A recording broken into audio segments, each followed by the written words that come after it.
Everybody, welcome to episode 27 of your boy, the Trash Talk G. What is good, my bro? How you been, man? Yo, chilling, man. You know, back here, recover from that devastating loss that I had to watch. Made it through the week, shed a couple tears. Oh, did y'all end up losing? Oh no, football. No, we won. We pulled that out. It looked scary for a second, the fourth quarter, man. But we kept this shit on the rails this go around. So I'm happy about that. Yeah, other than that, man, we was chilling. Just got back from IHOP, so if I fall asleep on the pod, you know that itis might kick in. The pancakes were delicious. I just ordered me a onion bagel toasted with tuna salad spread on it from Manhattan Bagel, and that shit is sitting you in going my down? stomach. And let me tell you something, man. I got itis, but we gonna push through. Yeah, man. So we got a couple things that we got to talk about in the news. We got a couple trailers that dropped, so it looks like DC is getting their shit together for show. And of course we got Old Birds New. Apparently we got a real crazy You Wildin. Yeah. And we're gonna have to talk about this Back to Blood, man. This game that dropped, because it is fantastic. Yes. And we gotta talk about this Dave Chappelle special controversy that's been floating around. Yes. Because that's definitely the cancel culture is coming for its head, yo. Yeah. I mean, we might as well just go for it right now. I watched the stand-up. Yeah. I don't think that it was, comedy-wise, I don't think that it was his best, but he was making a lot of really good points, like you said, about cancel culture. Yeah. You know? And how it's so quick to just want to X somebody off of the map nowadays for saying what they feel, or because they might have a difference of opinion than what is popular nowadays. What did you think about it? It was, for one, it was, you know what I'm saying, it was Dave being Dave. I mean, on this special, he kind of sat on that heavy, but like you said, for me it was more of, like you said, making points and making comparisons and providing you with shit that you got to think about, which I always respect. As Dave's return, he really came back in a different space, and shit be funny, but he always makes you think. And this was one of them joints where it was like, and my thing about it is that I guess, people whom are a part of or heavily support or have been involved or are involved in that community, they really took egregious to it. But it's like, yo, you don't like to hear it when people, talk about your affiliations or talk about what you're, this, that, and the other. But by the same token, he's a comedian. Like, the shit is, I just, like I've always said, man, like, today's society, motherfuckers are too sensitive, and the worst thing you can give a sensitive person is social media. Yeah. Because now everybody can make an outcry and, oh, but you hurt my feelings, and hey, y'all, didn't he hurt your feelings? And oh, he hurt all our feelings. Let's get together and express our hurt feelings. Oh, turn the shit off and this, that, and that. It's like, it's comedy, yo. Like, it's worse things that have been done and been said back in the day that you just sat and cracked up about, because it's comedy. Yes. You know what I'm saying? I'm glad that you mentioned that, because, like, I remember back in the day, South Park. I love South Park. Oh my god, I fucking love South Park. One of my favorite cartoons. And South Park they held no punches at all. Till this day, they kind of don't. But, yeah, man, like, there were South Park episodes, the Jennifer Lopez episode and all of that stuff. I could have got tight about it. They making fun of the Puerto Rican goddess, you know what I'm saying? And me being Puerto Rican and all of that. Like, I could have got tight about it. But, like, did you see people trying to cancel South Park when they was doing Starvin' Marvin? I don't know. Which essentially is a starving Ethiopian kid. Yeah. Nowadays, Starvin' Marvin. Instantly. Get out. They did And a that's it. 9/11 episode, and you know what? And me with the whole 9/11 thing, I was watching it, and I actually got I got chuckles out of it, because you're not supposed to take shit so serious. Yeah. And that's the thing, man. It's like, you want to be hypersensitive, okay, that's fine, but that's you. You can't force that, you know what I'm saying? Be like, yo, it's wrong, what you're doing is wrong, because you're hypersensitive to that. When that's what comedy is, a satire. It's not meant to be, you know, poking at you personally. Yeah. Okay, we poke fun at people and this, that, and the other, but that's what comedy is. Just like when a comedian get on stage and be like, yo, look at this motherfucker in a polka dot shirt looking like a bowl of tricks.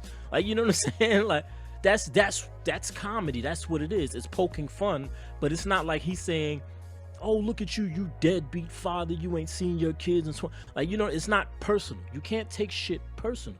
And I feel that every time a comedian says something, people take that shit personal. Like, you can't. When I do went that, to Caroline's that one time, I mentioned it I mentioned a few episodes ago. Yeah. And like, we came in late, and Ed Lover's on stage. Yeah. And like, Ed Lover calls me out. He's like, look at this Papi Chula with them 2 black bitches. Just like that. The chicks I was with didn't get mad. I didn't get mad. It was funny. We laughed about it. And then we sat down and enjoyed the show. Exactly. And my thing about it is that too, which another thing is like, for all the people that feel so offended by it, as soon as you cut the shit on, you know which way he going. What you keep watching it for? Turn the shit off. Yeah. Or better yet, don't even turn the shit on, because by now we all know how Dave get down. Yeah. But yo, shots to Netflix, man, because they holding it down. The Netflix CEO spoke up on his behalf, and the funny thing is, because when they were having Netflix and them, they was having, I guess, an executive meeting or whatever, and 3 like Netflix employees, one of which was transgender, they just bust into the meeting, oh fuck that Dave Chappelle shit, and started protesting. Now what happened to them? They got suspended, not fired, suspended. Now, can people fold their arms and say, well, y'all only suspended them because they were protesting Dave Chappelle? No, you can't. They got suspended because the motherfuckers bust into a meeting that they didn't belong in. You don't belong here. This is you broke some sort of rule. You're not an executive. You don't belong here. They probably could have got fired on some G, but Netflix showed them a little grievance and suspended them. I got an article up here real quick that talks about it. So let me just, if you don't know what the hell we're talking about, I'll bring you up to speed real fast. So Dave Chappelle's latest Netflix special is facing a wave of intense backlash after the comedian once again made jokes directed toward the LGBTQ plus community and defended the author J.K. Rowling, who had been previously accused of transphobia. Now, the name of the special is called The Closer. In The Closer, which premiered on Tuesday, Chappelle declared himself a trans exclusionary radical feminist, which is TERF, okay, alongside J.K. Rowling. They canceled, and this is a quote, they canceled J.K. Rowling, my God. Effectually, she said gender was a fact. The trans community got mad as shit. They started calling her a TERF. I'm team TERF.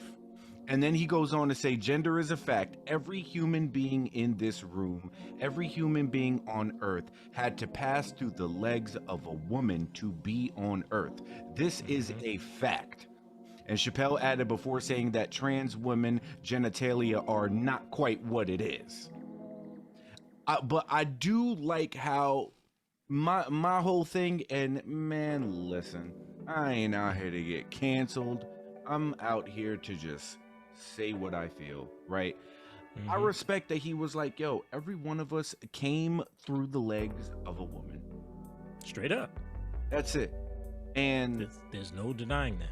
If you are born as a man and you in your heart of hearts feel deep down that you are a woman, you have every right to go and get your sex change and go and live the life that you felt that you should have been born with originally, right? But that doesn't necessarily mean that you should be winning Woman of the Year, Caitlyn Jenner.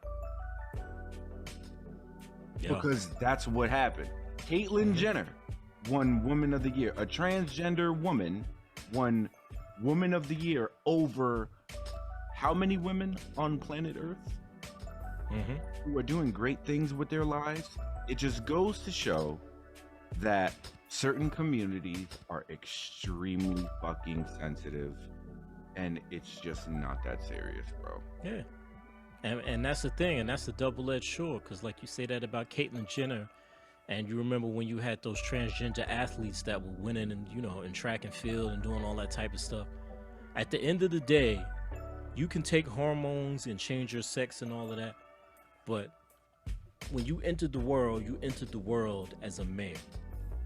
And which means that your muscle density and your bone structure are more advanced than the females. And this is not no bash or nothing. This is straight scientific fact. You know what I'm saying? This is fact. So if a female that's in shape and a male that's in shape and the same, you know what I'm saying? They're both in shape and they go running. This is not a yank against the woman, and it may not be possible, but 9 times out of the time, the dude is probably going to win. We as males have bigger lungs than women. That's why we have slower pulses than women, which means we can inhale and utilize more air easily than women. That's just a fact. Now, granted, women have stronger legs than men for the sake of the lower half of their bodies, but we can put more air in our system to increase our endurance. That's biological, human, scientific facts. Right. So, was a transgender woman, you know, competing against natural-born women fair? In my opinion, nah, it's not fair. And this goes to the same thing. And it's like, but no, we don't trip over that. But when a motherfucker makes some jokes, all hell has to break loose. Like, I don't like what's really more important to you. You know what I'm saying? Right. That's the thing that gets me. And you want to say, oh no, well that's equality, but no, it's not. Because at the end of the day, that may be in mind, body, and spirit, that may be a female out there, but biologically speaking, that's still a dude. That's it. And it's no, like I said, it's not no yank, it's not no disrespect. I don't give a fuck about who got to say what, because that shit is scientific fact. So And that's not equality. On the other hand, you being a husband, you know what your wife went through with giving birth to y'all's 3 children, which is something that you probably cannot ever imagine doing. Hell no. Imagine going through that type of pain or anything like that. Like the woman, in my opinion, the woman is the strongest gender on this planet simply because of giving birth and their will and to do so, you know? And we may be strong physically and all of that, but like emotionally and all of that shit, like women, they got us beat. And that's why I had to say that, because I don't want people to think that this is a knock on women or anything. Like, no, I mean, we're stating scientifical facts here. Straight up. Without taking away anything from women.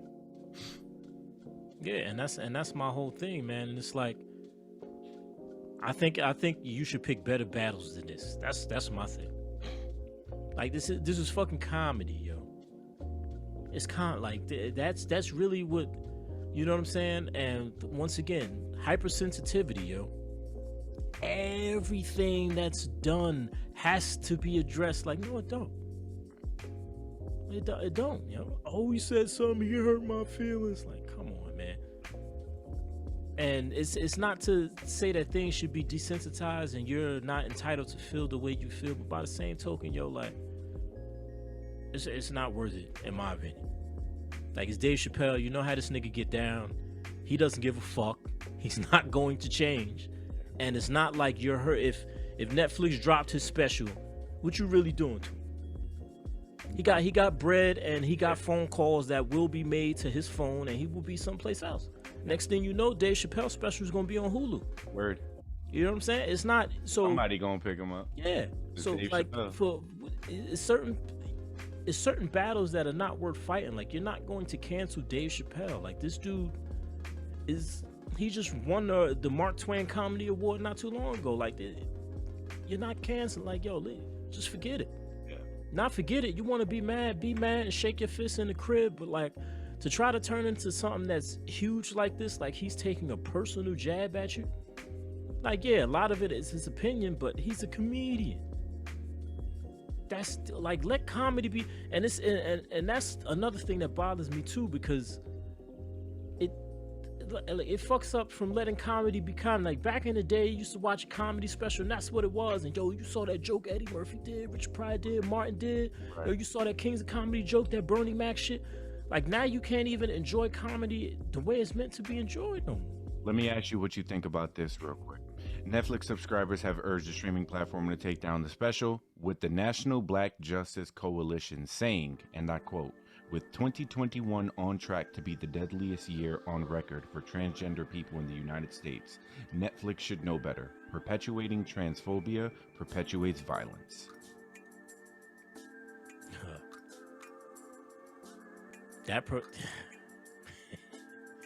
If people who, because it says perpetuates transphobia.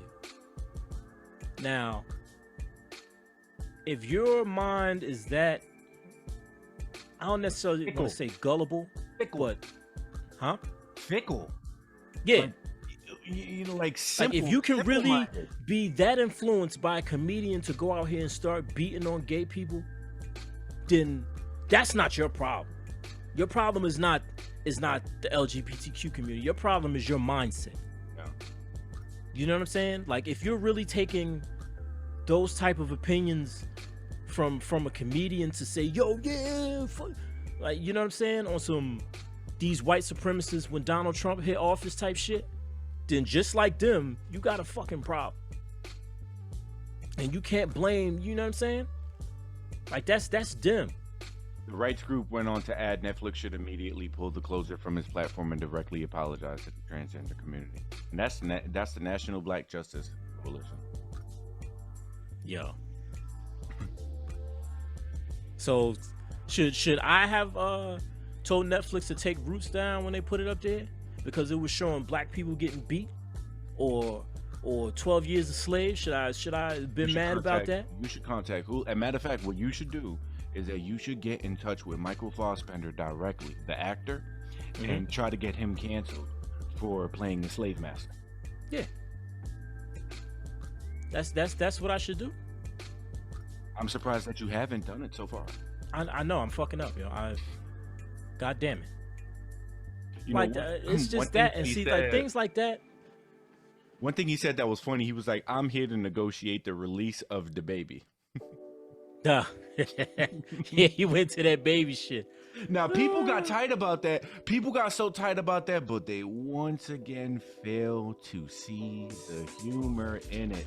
Dave Chappelle is not saying that the baby is... He's not saying that he's, like, right for what he said, you know, because the baby says some shit on stage at Rolling Loud. Yeah, he wilded out. He went off, and it was crazy. Yeah. And Dave Chappelle didn't get on stage and pretty much say, y'all bugging. He flipped it and made it funny. And people are coming at him like he really thinks that the baby didn't do anything wrong. Yeah. It's like people don't know what sarcasm is anymore. No, they want to pick and choose. Because what's the name of the organization? GLAAD, I think it's called. The GLAADD, the Gay and Lesbian Alliance Against Defamation. Yeah, GLAADD. They said, because I have a quote from them. They said Netflix has a policy that content designed to incite hate or violence is not allowed on the platform, but we all know that anti-LGBTQ content does exactly that. Okay, that's that one sentence. Now, in the same motherfucking breath, while Netflix is home to groundbreaking LGBTQ stories, like what? So how you gonna say fuck you, but y'all niggas the shit at the same time? You gotta pick one. Like, come on now. You know what I'm saying? Come on now.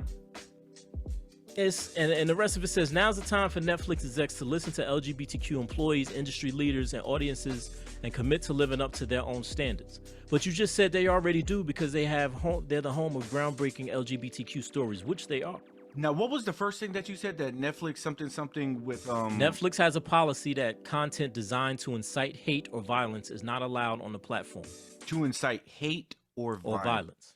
Okay, guys. So they're saying that Dave Chappelle basically is the Donald Trump of the LGBTQ community. That the Closer special was put up there to make people hate people from the LGBTQ community and to go beat their ass. In a nutshell. It's like, wow, man.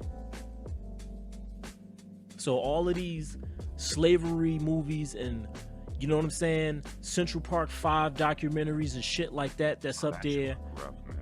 Yo. I hated watching that shit. Yo. But my point being is that wasn't nobody like, yo, y'all got to take that down. People might go out here and start swinging on cats. You know what I'm saying? Here's another quote. Make no mistake, Black LGBTQ and same-gender people exist and have always existed. The fight against oppression is not a zero-sum game, and the pervasiveness of white supremacy in the United States is not an excuse for homophobia or transphobia, said the National Black Justice Coalition statement.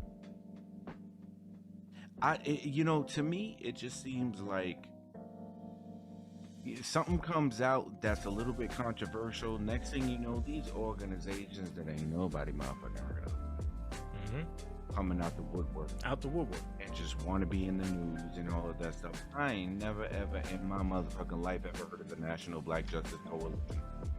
Have you? Nope.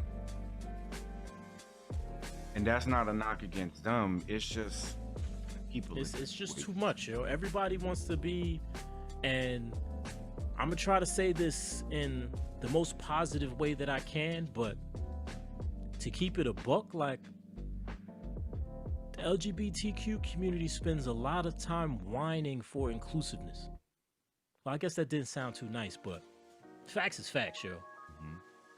But that's my take on it. Like, every time something comes your way, it's like, yo, no. Like, yo, it's fucking comedy. Leave this shit alone. Like, when it's comedians up here talking about niggas this and how we fucking cheap and this, that, and the other and living off EBP cards and, you know what I'm saying, running around, we lazy, we don't want to get a job, all we do is smoke weed and shoot each other, and we always out here killing each other, and we always taking advantage of people, and we stupid, we don't go get our education. You see how long I can keep fucking talking? You haven't even gotten into fried chicken and watermelon yet. You know what I'm saying? None of that. All of these stereotypes. We don't feed our kids. We rather buy fucking Jordans than buy food. We don't educate our kids. Our kids aren't clean. We send them out with nappy heads. They fucking, like, you know what I'm saying? There's a difference between nationality and gender preference. You choose, like, if you're transgender, you chose to be that way. Yes. God bless you if that is your choice. A black man didn't have a choice to be a black man. Nope. My Puerto Rican ass came out Puerto Rican and I ain't had no motherfucking say so. So when there's racist remarks, I could see how it's a little bit different to get offended. You have more of a right to be offended by racist jokes versus jokes such as the ones that Dave Chappelle made, because these are active choices that people made. And he's not poking fun at your choice. And that's why I love the end of the special, because at the end of the special, Dave Chappelle was talking about how he was doing a stand-up. He did a couple shows, and there was a transgender woman who was sitting at his shows, cracking up laughing at all of his shows, and he would notice that she was at all of his shows. So at one show, when it ended, Yeah, I mean, he met up with her at the bar and they started talking, right? Because Dave Chappelle's he's so against transgender people, right? Of course. And they started talking, and guess what the fuck he did? Because she told him she always wanted to be on stage and she always wanted to do stand-up. So Dave Chappelle had her open for one of his shows because he hates transgender people so much, right? Okay, so she opens and she's not experienced. She gets booed off stage. Her jokes ain't good. Whatever, right?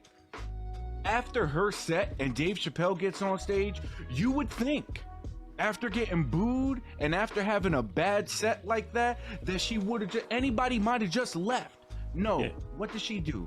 She got off stage and sat in the front row and watched Dave Chappelle, and she cracked up at that show like she cracked up every single other one of his shows. And what ended up happening was that Dave Chappelle's that particular stand-up he was doing ended up becoming kind of a conversation between him and between her. And what's really cool about it is that she started making remarks and quips back at him, and the whole entire audience started to crack up laughing. Yeah. And they realized, oh shit, this bitch funny as fuck. Right? Yeah. What ended up happening to her? Twitter fucking happened to her. Let's be honest, Twitter is a fucking problem out here. Yeah. All right? Yeah. She ended up getting roasted on Twitter by the transgender community. Hold pause. Yes. You said she got roasted by her peoples. By her people. She got to do what she has always wanted to do, which is get on stage and do a comedy set. And to make it even better, she got to open up for Dave Chappelle. And because she opened up for him, and because of the quote-unquote controversy that he's had with that community in the past couple years, she got heckled, she got all of these death threats, all of this shit on Twitter, and a week later, she ended up fucking killing herself. That's think a about fucking that, yo. shame right there. But That's a shame. think about that. By the same community who's supposedly supposed to be protecting the rights of and the character of said people. That shit is whack, yo. That shit is whack. That's corny. That's corny. We are not like, let me tell you something, man. I know gay people. I'm cool with gay people. I ain't got no motherfucking problem with gay people. Some of the funniest people that I know on this planet are gay people. My cousin, I remember when Barack put into effect that you can get married if you're gay across all of America. I think it was, right? It doesn't matter what state you're in. Okay. Yeah. My cousin, she has been gay fucking forever, and she got married to her wife. And they are my favorite couple in the world. I love them both. I love what they stand for. They up here with the fist up like, I am gay, hear me roar. And I fucking love that shit. Because if you're really proud of who you are, then what other people say shouldn't affect you. Exactly. My whole point. And that was the same point I was making about, you know what I'm saying, the things you hear about us. I don't trip. Why do I trip off that? Because, yeah, have I been followed around in stores and been pulled over with some bogus shit? Like, yeah. But, and I'm not going to trip off that because I'm comfortable 100% with who I am. I do me no matter where I am and what I do because I'm proud to be who I am. And that's all that should matter. And I like motherfuckers to crack jokes, because guess what? I say the same shit about myself and other people around me. I'm a cheap motherfucker. You damn right. How much that shit cost? Nah, I don't want that. Yeah, you are. You are the father from Everybody Hates Chris. Word up. Terry Crews out this motherfucker. Nah, I mean when it counts. You know what I'm saying? When it counts, yeah. Yeah, sure. I don't. You know what I'm saying? I go to Target in these white neighborhoods where I'm at, and my motherfucking slippers and pajama pants, bummy than a motherfucker. I don't care because I'm doing me. I don't go that far. Yo, but my whole point is, jeans, bro. no, I don't got time for that. I gotta run to Target right quick, get some milk, some shit right quick, some wipes or something. I put my slippers on, I'm out the door. Yeah. And the thing about it is, it's like, when you are comfortable with who you are, if somebody says something to you, especially when it's not to be said in a malicious fashion, like if somebody comes at me crazy and say something, you know what I'm saying, you know where they coming from, their temperament, all right, then it might get a problem. But if somebody cracking joke, I don't give a fuck. My nigga, like, and that's my thing, to always take egregious every time somebody says something about you, like you're excluded from this culture called comedy. You're not excluded from that. Nobody is. This is what comedy has been before the transgender community or before the LGBT community has been a big thing. This is what comedy has always been. Comedy Motherfuckers doesn't get roasted. exclude anybody. Yeah. Nah, they had them shits back in the 60s and the roast. Yeah. It was the roast. Like, niggas got roasted. That's the culture. That's what it is, and you're not exempt from that. And if you're that soft where you can't take it, then you need to go get under a rock and cry and do whatever you got to do, man. Like, and that's my whole thing about it. Like, certain things are not worth fighting for. This is comedy, yo. Now, I can get it if, like I said, if it was things said malicious intent and, like, you know, there's true hatred in his heart, but just the story at the end of the special shows that it's not even like that. So what are you tripping if for? Dave Chappelle got on stage and was like, you know what, I think being transgender is stupid. That's a different story. He ain't do that. Yeah. He's not out here perpetuating violence against transgender people. He ain't sitting there telling everybody in the audience, all right, look, so here's what you do, right? After you leave the show, I need you to go find the first transgender you see, and I need you to beat him up. Like, he ain't saying all of that. Like, the whole perpetuating violence thing, that whole Netflix policy thing is like, get the fuck out of here. Yeah, perpetuating hate and violence. Oh, I hate these motherfuckers. Y'all hate them too? Everybody say yeah. Like, that's not what we doing. Right. Everybody, you know say yeah. Like, come on now. It ain't going down like that. It's just, and for me, man, and not even just, you know, for the LGBTQ community, but just in general, like, motherfuckers is just too sensitive, yo. The world is so fucking soft. Like, and you know what? That go. I'm gonna keep it a billion too. That goes for everybody, bro. Yeah. White people sensitive, black people sensitive, Spanish people sensitive. Everybody's fucking sensitive in 2021. Learn to take a fucking joke. If someone ain't coming at you directly or talking some shit about violence or hatred toward you directly because of who you are, then fucking pipe down, bro. Yes. That goes for everybody. Yeah, everybody. It's just like, comedy ain't even, you know what I'm saying? It can't even be itself no more. Comedy has to be politically correct now. And guess what makes comedy such a good thing? The fact that it's never fucking politically correct. That's what makes it funny. Yes. You know what I'm saying? That's what's funny about comedy, not being politically correct. If you have to be politically correct in comedy, then it's not a comedy special. It's a fucking newsreel. Yeah. There's this comedian that I like called Anthony Jeselnik, right? And Anthony Jeselnik, he's the goddamn king of dark jokes, just the king. And you know, Anthony Jeselnik started to talk about the Holocaust Museum. And started to say some shit about that. And one of the fucked up jokes that Anthony Jeselnik said, he was like, yo, have you ever been to the Holocaust Museum? It's a Nike factory in there.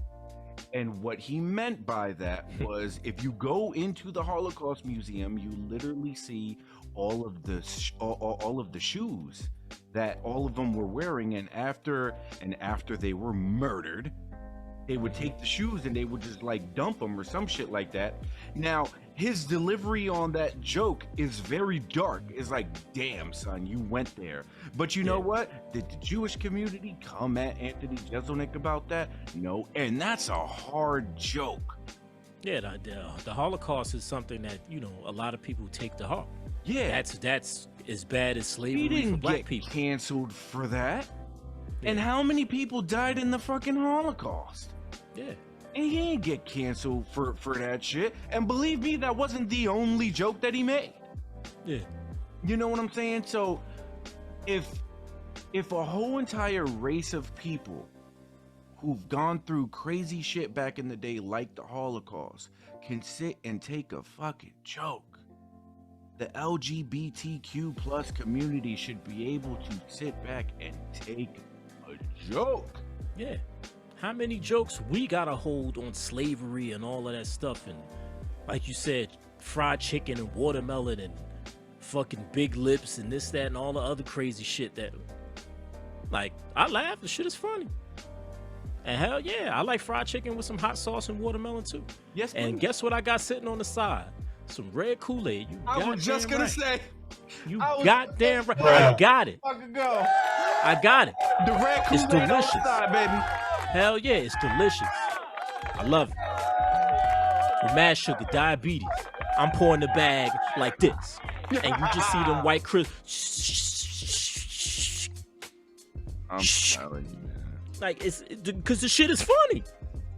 Shit, sometimes when you sit and eat, like sometimes when I'm sitting eating fried chicken, that shit just be funny.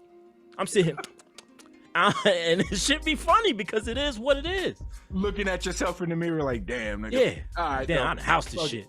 Bone shiny than a motherfucker. Hell yeah. Bone shiny as hell, gristle gone. But like that's what it is, yo. It's life, and you should learn how to live life that way. You should learn how to poke fun, not just at, you know what I'm saying, at people and all of that, but you should learn how to poke fun at yourself. At yourself. Like, it's nothing like a good laugh. Like, it's nothing like it, yo. You need to, you know what I'm saying? Like, stop having your asshole so tight. Pause. You know? It's that, and that's my thing. That's why, like I said, like, when you take that out of comedy, it's like comedy is no longer comedy, and it's like, what is it now? You know, one of the things that he said during the stand-up too that had me thinking, I don't know the joke and I'm not even going to try to quote it, but he was talking about being in the bathroom, and if a woman walks into the men's bathroom, and I kind of remember it. He was like, and I'm at a urinal, and the chick just backs up into the urinal to take a piss or whatever. Obviously, I gotta finish it. I fucked up the joke, but the visual is funny. But you just think about that right there, right? And that's what makes it kind of confusing to people. You know, like, say me, for example, right? I'm a man, I got a dick, and I got these nuts. And on top of that, let's say, for example, tomorrow, I wake up, and I'm like, you know what? I think I'm a woman today. Yeah, I'm a woman. And I go to TGI Fridays, know what I mean? Give me some of them quesadillas. And I gotta go to the bathroom. But I'm a woman today, so I'm gonna pop into the girls' bathroom. Women in that bathroom have every right to look at me crazy. Crazy. What are we doing? Yeah, what are you doing here? How may I help you? You need something? I need to take a piss, and I'm taking a piss in this bathroom because I woke up a woman today. That's how it goes. That's how it goes. And again, this is not a knock on people who make that choice. It's just, it can get a little bit confusing sometimes. If I'm in the bathroom at the urinal and somebody who looks like a woman walked in, but they identify as a man, it could be a little bit confusing. That's all I'm saying. If I'm think about that. And I you know what I'd probably do? I would probably laugh. I would laugh. Because it's like, yo, this chick in here sitting on the urinal taking a piss. Sitting on the urinal. I'll crack up.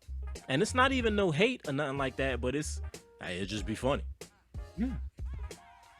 I mean, I wouldn't be mad. I'm not gonna be like, oh, you disrespected me, and like, oh, this chick in here taking a piss. I'm gonna take this in a different direction. Instead of, I think what people really need to be more so concerned about is how we are going to raise our children and how children view all of this. Because you having 3 children, let's say you go into the bathroom and you got to take your son into the bathroom because he got to go in number 2 or whatever, and then a woman walks in. How is he supposed to feel? What is he supposed to think? And you as a father, how do you begin to explain that to him? Yes, it'll be one of them conversations that you have to, you know what I'm saying, approach very tactfully and, you know, approach it calculated to make sure that you get your point across without, you know, adding mass confusion to your child. You know what I'm saying? It'll just be one of them things. But with that point said, on the other side of the coin are these sensitive people out here that are having such an issue with things and now are teaching their children to have same said issues. So now that's hypersensitive community, it's rooted gets in bigger and bigger. And now you're on top of that, you're kind of fucking up their life experience because now they're looking through things with the same jaded eyes that you're looking through as an adult, but don't understand the things that you understand as an adult. Could not it's have not any better. It's not a good thing. And that's like you can have, you know, saying that opinion and whatever, like people gonna do what people gonna do. But to expand that, and it's just the same as, you know, racist parents putting their racist ideals on their children. Their children don't really understand. They don't really understand. Yeah. The children don't really understand why they're being told to be this way. They just feel that this is the way they're supposed to be because their parents said be this way. But when you put something into somebody's heart so young and that's how they come up, what do you expect from them later on in life besides walking around beating up on people that aren't like them or disrespecting people that like them, or as we seen in the case last week when that skater went past the George Floyd mural and just threw paint on the little white boy. Yeah. Like, you think he just learned that shit yesterday? You know what I'm saying? It was rooted in him since. And that's my thing. So now you're making more people with hatred in their heart for reasons that they really don't even understand why.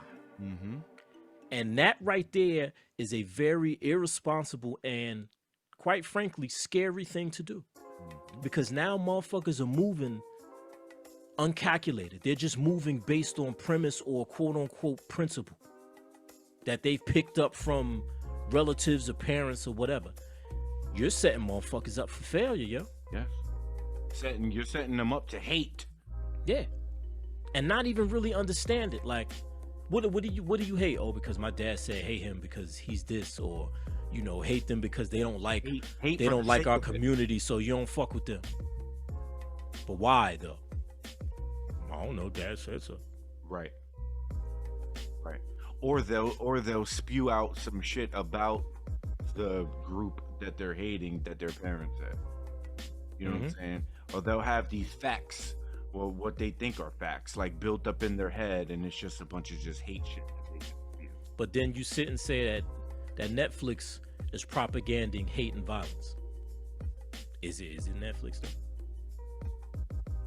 And like I said, this is not just a poke at the LGBT community. It's a poke at just people in general. It's a poke at racism. It's a poke at sexism. It's a poke at everything. That's why, when you really think about it, that's why things are the way they fucking are, yo. Because people throw these ideals on young, moldable minds that don't really understand what the fuck is going on out here, besides just being straight up about things and letting people form their own opinions. And that's the irresponsibility of people around here who try to hold on to ideals and have, you know what I'm saying, issues and whatever they want to have with certain communities and certain types of people, and want to just say, yo, I got to keep the lineage going. Like, it's so stupid to me. Netflix has an entire section called LGBTQ movies. Yeah. What? I'm speechless with this whole thing, man. People just like, mad to be mad just for the fucking sake of it. Yeah. Yo. Social media is the worst, yo. You know what? It gave people a voice. Like, keep it 100, yo. social media gave people a voice that don't need one. Like straight up. Yeah. Straight up, yo. A lot of these motherfuckers do not need a voice. A lot of these motherfuckers do not need an outlet. And I don't care how people feel about that. That's real talk. And some people just need to sit down and shut the fuck up. People live straight and up die by social media, yo. They live and die by their social media status. They live and die by the amount of likes or the amount of comments that they get on their pictures or their posts. They literally let it affect them and affect their mood and all of that. You know, I remember I had a conversation with my sister. I don't know if I mentioned this before, but this was a few years ago. And around every 9/11, she'll go, and this is when I was on my social media, like fuck social media shit. Yeah. Every 9/11, she'll go and she'll post a picture of our father, whatever, blah blah blah. And I asked her, I was like, let me ask you this question right now. If you go and you post that picture of Pop on 9/11, you didn't get not one like on it, how would that make you feel and why? And she was like, that wouldn't make me feel too happy. And I was like, okay, why? And she didn't really have an answer. But the answer is because us as a society desire acceptance, desire empathy for sure, and inclusivity. And that's just the way that it is nowadays. That's why the golden era of motherfuckers who worked blue-collar jobs and fucking put the food on the table for their family and worked 2 jobs and all of that shit, hard motherfuckers, it's gone. And that's not a knock against brothers like you who work hard and put their food. Like, there are exceptions out there, but god damn it, the majority of motherfuckers nowadays are just sensitive, and social media dictate their mood completely. Hey, people say, it's a couple people say to me, why you don't never post? I don't care. Because why? I put things up, you know, every once in a while, you know, I put things up for my kids or whatever, but I'm not like, I think I put my first story up shit like a couple weeks ago, and that was that 9/11 episode we did, and I put that up on my story. Yeah. I don't like, social media's cool. I like to see people's pictures and what's going on, but other than that, I post when I feel like it, every once in a while when I want to share a moment with the people, and that's really it. But like you said, some people, like, they stories be like, I'd be like, damn, so all day you just sitting like this? But to each his own. And these kids, man, are addicted to it. Like, when my girl's mom had came and her 15-year-old brother was here, and I rock with him because that boy cool as hell, little fucking pimp for a little 15-year-old. Hilarious, yo. He had chicks on the phone and he dogging chicks and all. I'm like, yo, this nigga 15 years old and he's an entire fucking gangster already. Yeah. But like, his phone was in his hand the entire time he was here. The entire time. And if it wasn't Instagram, it was TikTok or it was WhatsApp or something. The constant need to have to be connected with everybody else. And the problem is you ain't putting your phone down, looking around and smelling the goddamn roses that are around you. You ain't enjoying life in the moment, yo. In the moment, exactly. Like, I scroll. Like, I scroll, but I have my phone in my hand more to play fucking games on the shit than I do to look through Facebook and IG. It's gotten to a point with me to where I'm starting to get sucked into it too. But like, I'm on TikTok now, but I do the TikTok stuff, and you know, I'll post like some of the generico shit on Instagram and stuff, and that's primarily just to push my Twitch, and that's really it. But TikTok, I be on TikTok because TikTok's funny. Like, I watched some of the TikTok videos. They're funny, bro. The shit where they use the clip from the LeBron James commercial, the Oh Lord with the I forgot who made that song, but that LeBron James commercial where he flipped off the fucking diving board and shit, and he was like playing different characters in the commercial. It was a while back. Okay. But it was like like they do like 3 scenes of they say something and then the oh Lord part pops up and then it's just like 3 stills that they do. Yeah. And there was one this chick had, I think she said, came in the house and boyfriend's cleaning. He only cleans when he's mad. And so it was like, oh Lord. And then the first clip was her standing, watching him scrub the kitchen floor. The next clip was her standing outside the bathroom, watching him clean the toilet. The next clip was her standing at the edge of the bed, watching him clean the room. Like, them shits be fun. Yeah. Like the TikTok with the music and the situational stuff and people with their dumb little quips. Like I seen another one, this lady, she was like, she said something about this is a bikini body. And you know, body positivity shit, I respect it. And she came out and she chapped herself on the stuff. Like, you know, funny, stupid shit like that. Like, I scroll through that every once in a while, I watch stupid shit like that. Sure.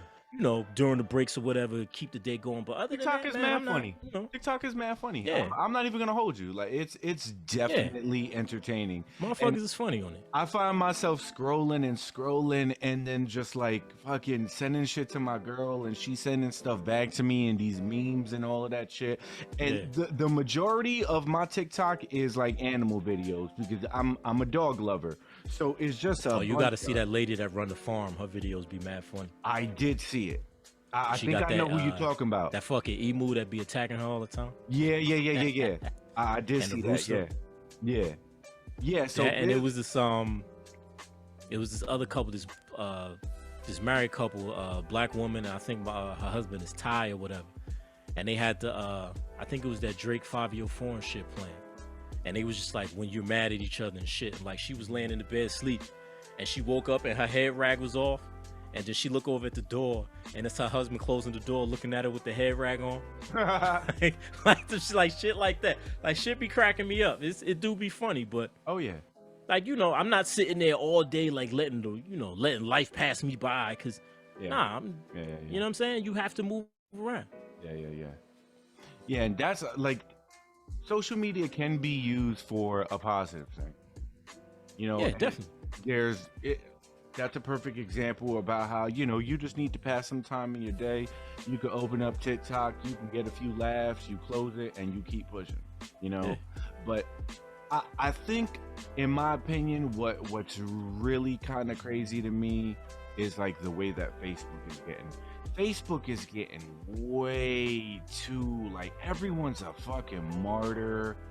Everyone thinks that their fucking opinion is like the word of God, and they be talking about like sensitive shit and all of that, and it's like, bruh, I ain't gonna name no names, but I be seeing 50-year-old chicks up on Facebook just posting pictures of themselves in bikinis, posting shit with these little fucking quotes that you would expect to come out of a 19-year-old's mouth.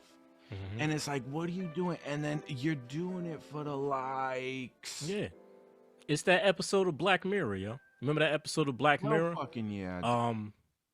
Well, actually 2 episodes. It was that Demare episode, but the other episode where the chick was trying to get all the likes and shit. Yeah, because that's what it is. That, like, what there was a party that she wanted to go to, but in order to go to the party, you had to have a certain social status.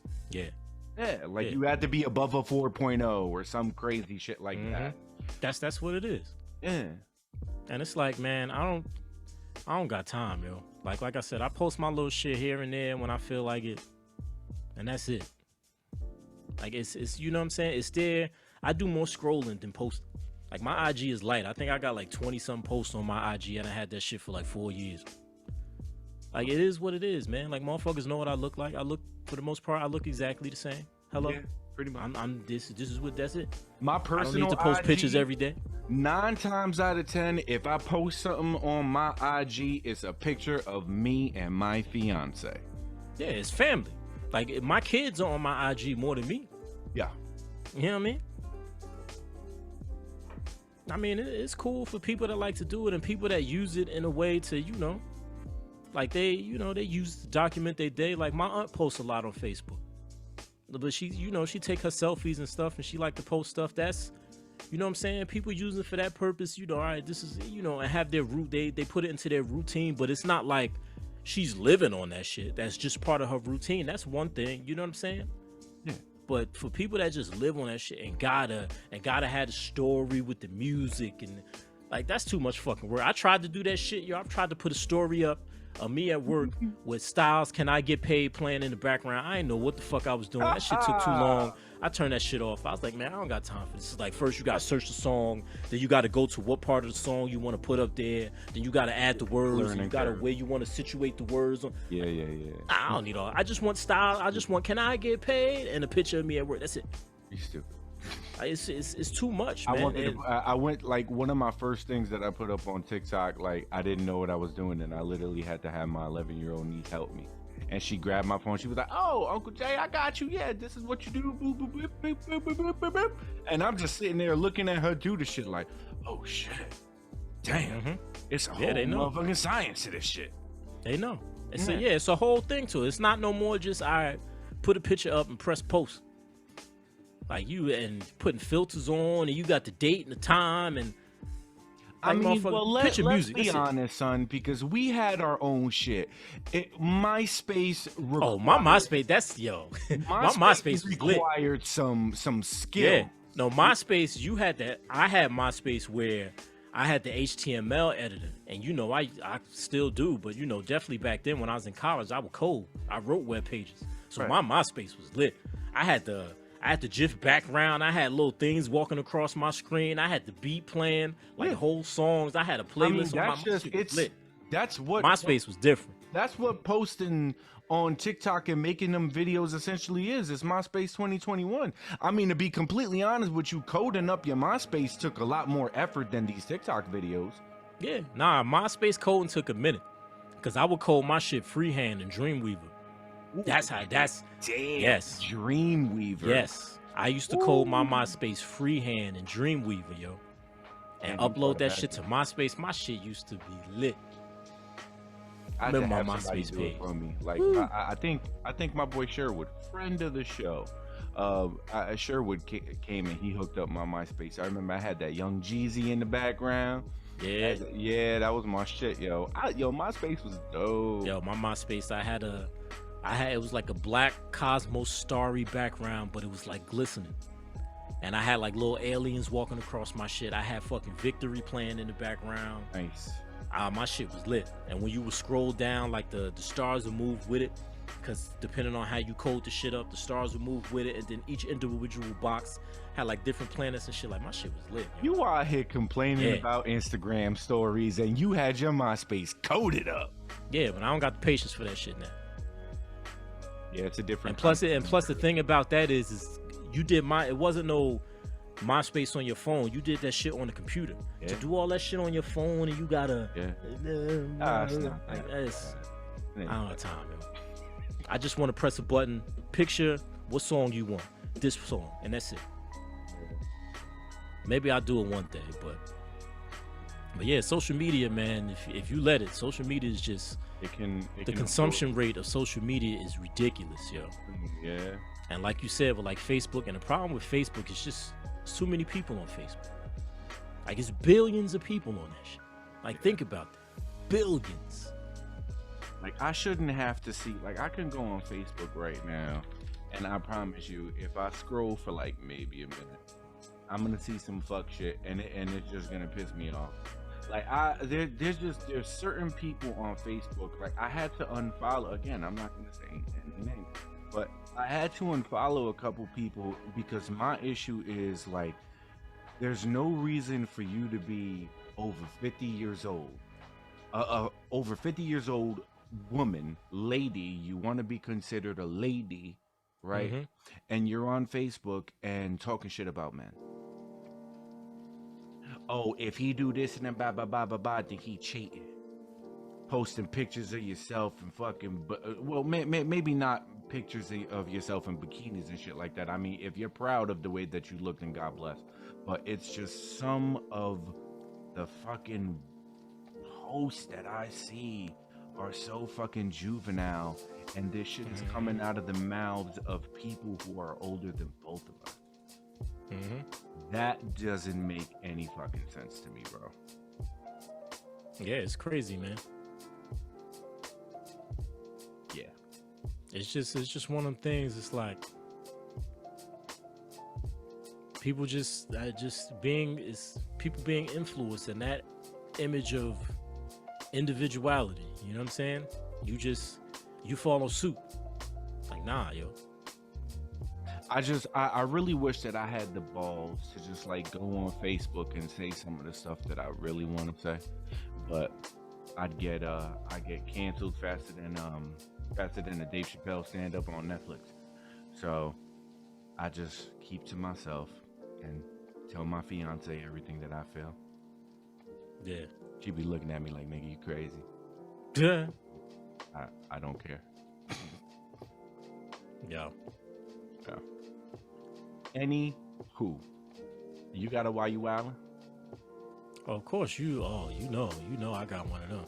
I mean, I could talk about the Dave Chappelle shit for another fucking hour, but I think that we've exhausted it, and we both said that what we had to say on it, and now it's time to get into some fun shit. Let's get into it. Why You Wildin'? Let's go.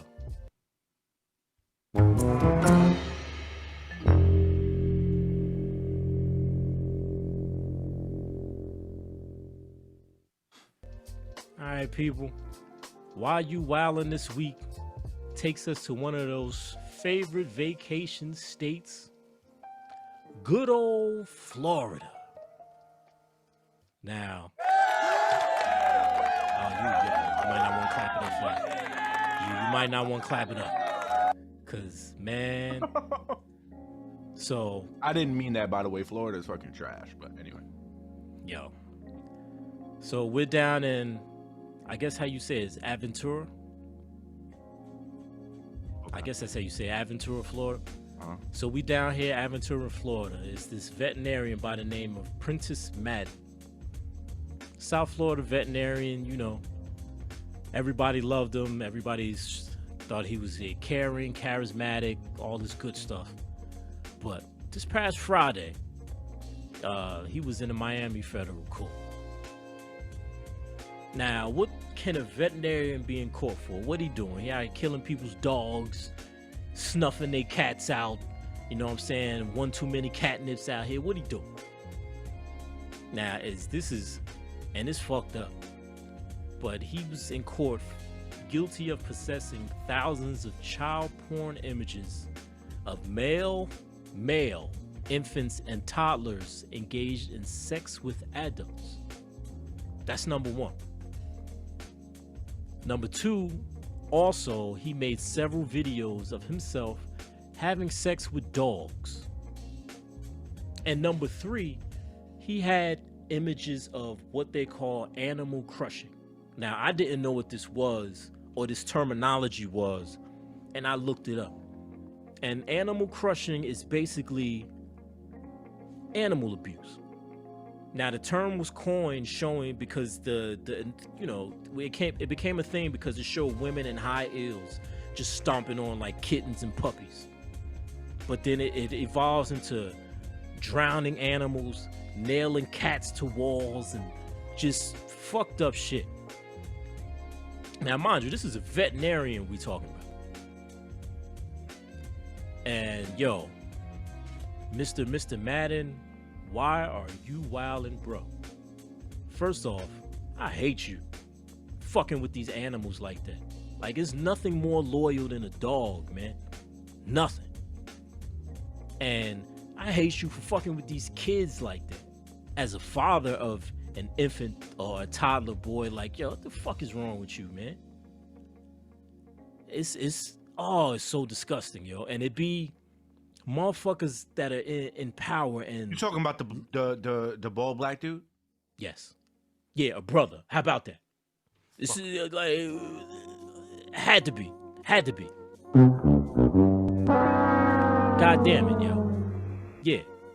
And it's like, yo, man, and his cop out to the judge was, I had suffered sexual abuse as a youth, and I watched my mother get beaten by my stepfather. Shut the fuck up. Get out of here, bro. Don't nobody give a fuck. I don't give a fuck if your daddy fucked you in the ass, nigga. You don't do that shit. Nah. Fuck is not wrong to animals, yo.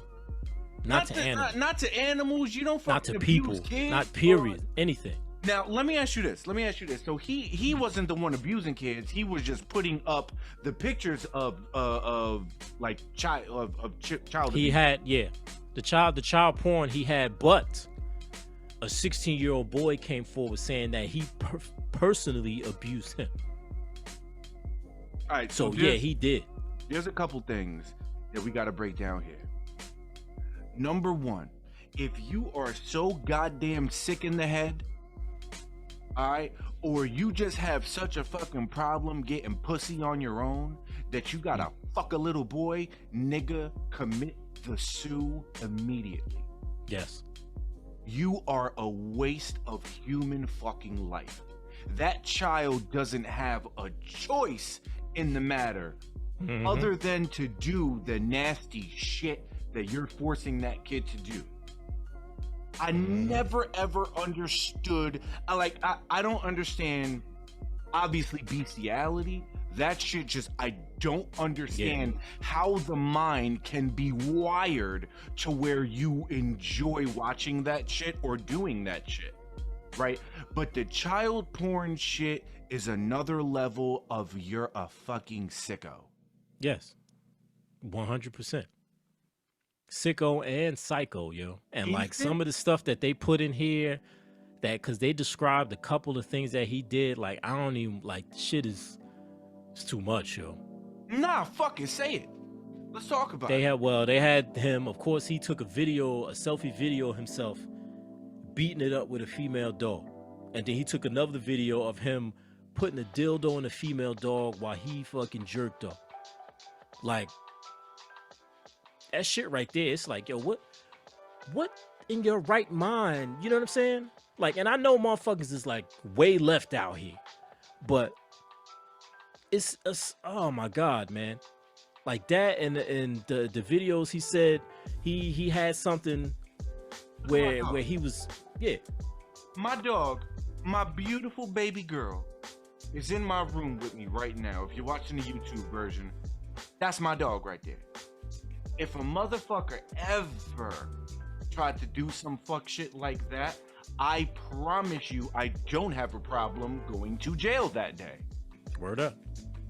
Jail, yes. Put me in jail, yes. Because I'm going to fucking, I might kill you. Yeah. What the fuck? It's sickening, man. And the same thing goes for the dogs. The dogs don't have no, it's not like they're gonna be like, yo, like, what the fuck is you doing? Like the dogs, you know what I'm saying? That's what I said about dogs being loyal. Like a dog will let you just kick it in the face and he'll come right back. Like a dog, you know what I'm saying? That shit is terrible, man. And like the videos that he was sharing, he got charged for the animal. That was culminated with his animal abuse and also with that animal crushing shit that he was sharing. Now, he wasn't necessarily doing that, but why are you sharing shit? Like, why do you like to see, like, what, you know what I'm saying, drives you to look at an animal being abused and be like, yo, I gotta send this shit to the homies. Like, what the fuck is going on? Like, yo, Prentice, my nigga, you're wilding on the 10th degree. Like, you're super duper wild. Like, your wilding has hit the motherfucking stratosphere. That shit's crazy. And the judge had no sympathy for him, and I'm glad. Judge hit him with the maximum sentence he possibly could. That motherfucker got to hold 22 years. Which I still don't think is enough, to be honest, because you scarred this 16-year-old boy, and supposedly he was in the chat room saying that he had a relationship with a 15-year-old boy. You'd have scarred them motherfuckers for life. Yeah. So as long as they fucked up, I feel you should be in jail. So if that's for the rest of their life, then you should be in jail for the rest of yours, if you ask me. Like, that shit is just, it's terrible, man. I don't understand it. And to have, for the nerve of you to be a fucking veterinary, the nerve. So that means you were probably abusing other people's dogs. Motherfuckers bring their dogs to you for care, and that's what you do. You know it was going down like that. Yeah, you have an unlimited access to animals. You're a vet. And that's my thing, which a part of me always wonders like what's in instances like this where people do things under the guise of their profession, right?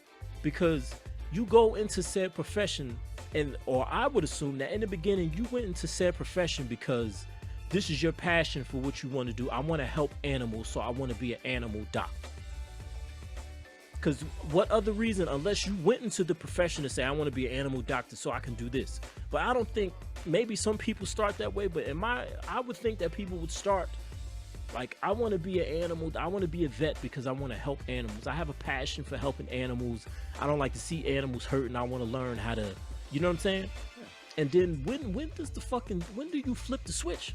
Like a Pomeranian walked in with a fat ass and you was like, oh shit. Like, what? You know what I'm saying? Bruh. But I'm trying to understand, like, how can motherfuckers become so sinister when you start off up here and then that shit come down here? Like, what the fuck happened, bro? And you can't say it was that shit that you went through when you was younger. You a grown man then. Yeah, I got a real sensitive spot for the elderly, for children, and for animals when it comes to abuse. Yeah, it don't sit. Nah, because they're the most defenseless. Exactly. They're the most defenseless. Exactly. That shit is whack, man. Nailing cats to wall, really, bro? Really? That's like you enjoy sending you sharing that shit in the group chat. Like the fuck? Wow. Kind of speechless. I'm glad, man. He got the stiffest. He got the most years that he possibly could have got under federal law. Oh yeah, 22 years. What was that? 20. Get the fuck out. Yeah, I say you should have got more. You should get fucking life. Because you ruined children's lives. Yes. Period. So now your life should be ruined, motherfucker. Come on, man. He turned, and his lawyer had the nerve to say he turned to child pornography because he was clinically depressed. What that got? How does that fix your depression? What does that do for But you want to see you want to see a 4-year-old girl get dug out because you depressed? Get the fuck out. Yeah, that shit is trash, yo. Man, listen, bro. Trash. Mr. Prentice Madden, why are you wild? And you can ask yourself that question for the next 22 years while you sit in that motherfucking box. And shit, you never know. You might run into somebody up in that clink that got a real soft spot for their motherfucking pit bull, that got a real soft spot for their German Shepherd or their Golden Retriever, and they might beat your ass. Or got a real soft spot for these children. You know what I'm saying? People that's locked up in the hole and can't see their kids and know that this motherfucker's in here like you, that like seeing them get abused. Right. Good luck, my nigga. That is correct. It's gonna be a long stay. Hold the biggest L.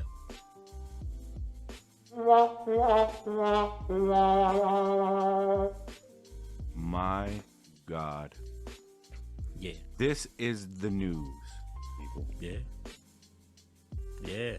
From going from the whole Dave Chappelle thing and how everybody's fucking sensitive nowadays, covered that for about almost an hour, and then going into this.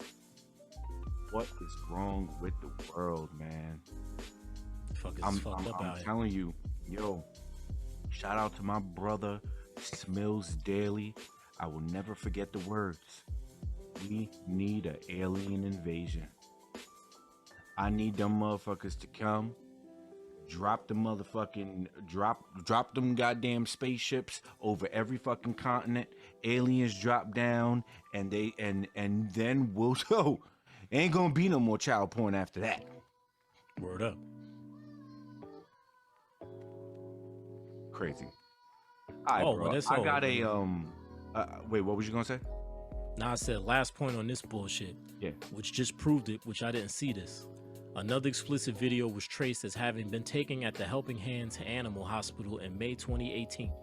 This leads me to believe that Madden may have been abusing animals entrusted to his care. That's the hospital he worked at. Yeah. There you go. Yeah, I figured. There you go. I figured.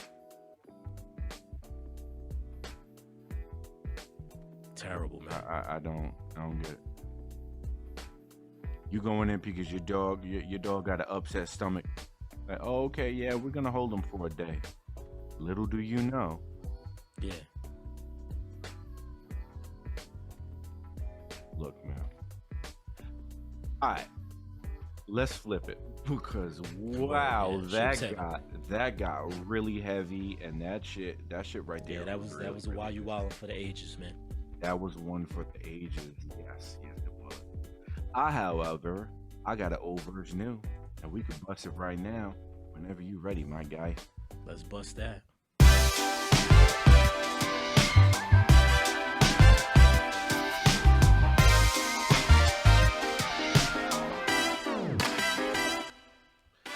All right, everybody. Old verse new for the week.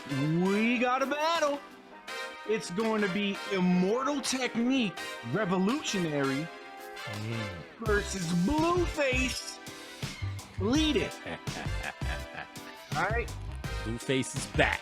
Now, if you don't know anything about Immortal Technique, what you need to do is you need to go on Spotify or Apple Music or whatever the fuck you use to get your music. I don't know, go on LimeWire, maybe I'm dating myself, who knows? Get you some Immortal Technique in your life because this brother right here is crazy.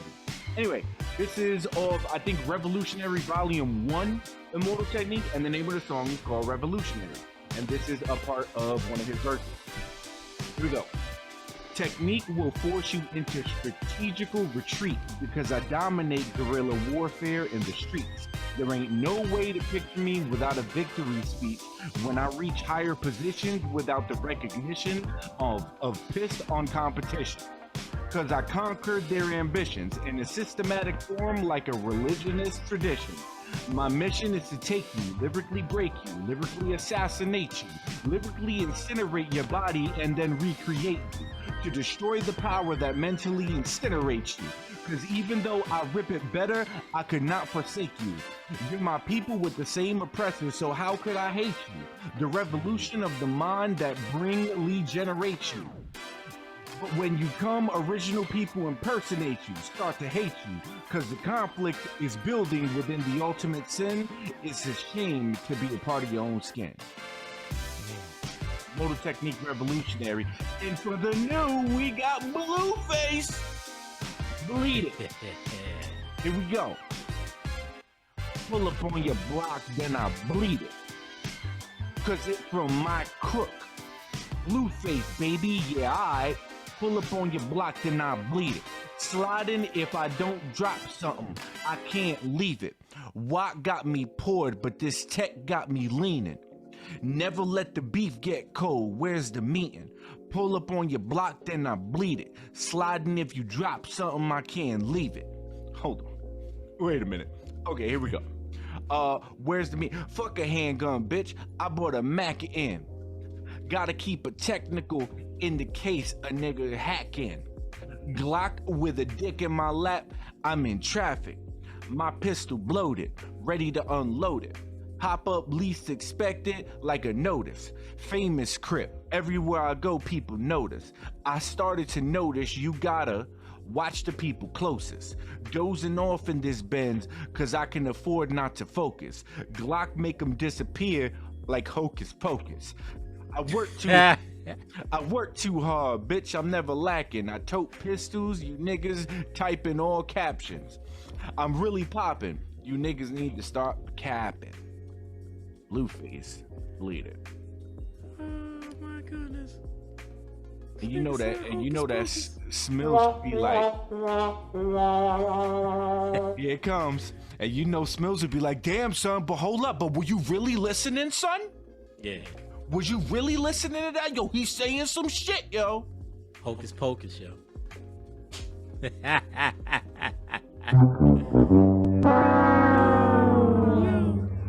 Stop it. Until Smills Daily can tell me, and again, I'm gonna talk my shit because you left us. Turncoat, you left us. Like, no. Turncoat. Oh. I'm old school turn. I'll listen to a Lil Baby song when you explain to me why his name is Lil Baby. Until you have an explanation for that makes fucking sense, then I'll listen to Lil Baby's music. Until then, he could also hold one of these. Double up.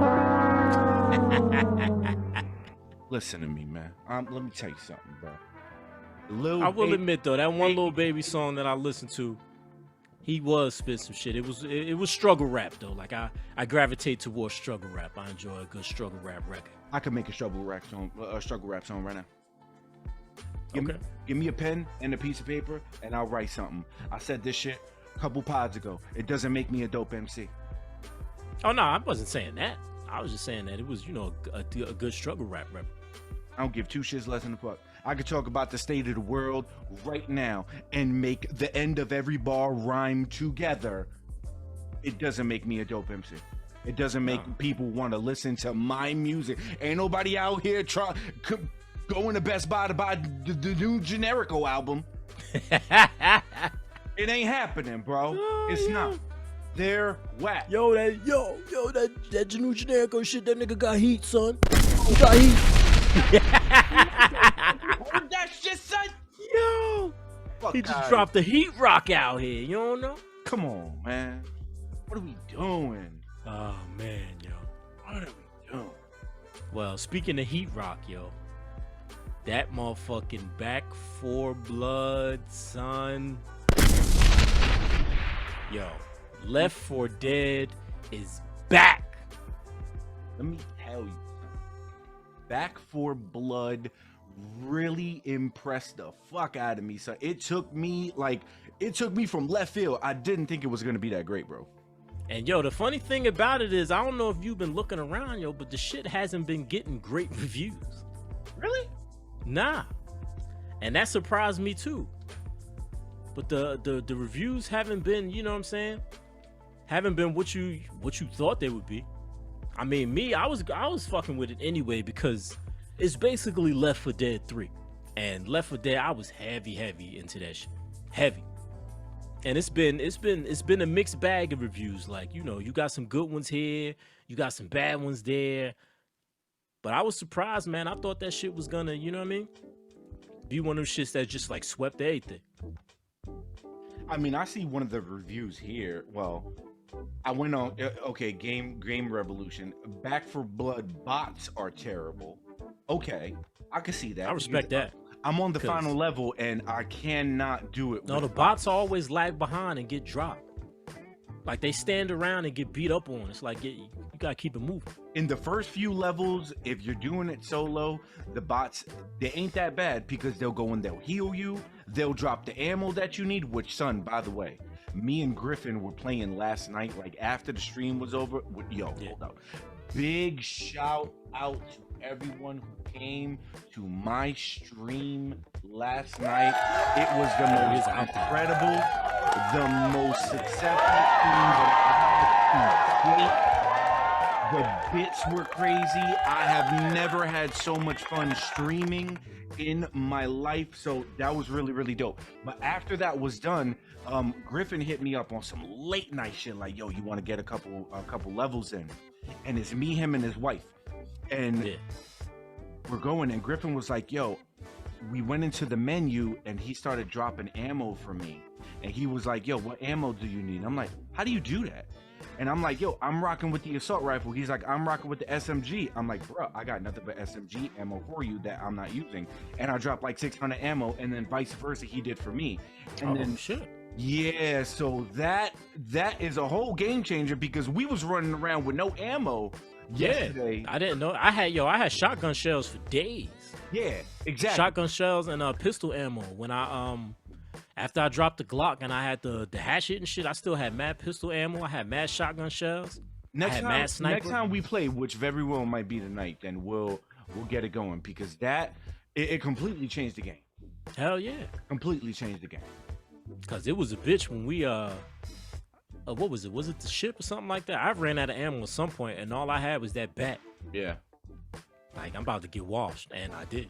And then when your stamina's down, that bat don't do nothing. Yeah, you swing that shit, mad slow. Yeah. That's that one thing. That stamina shit, man.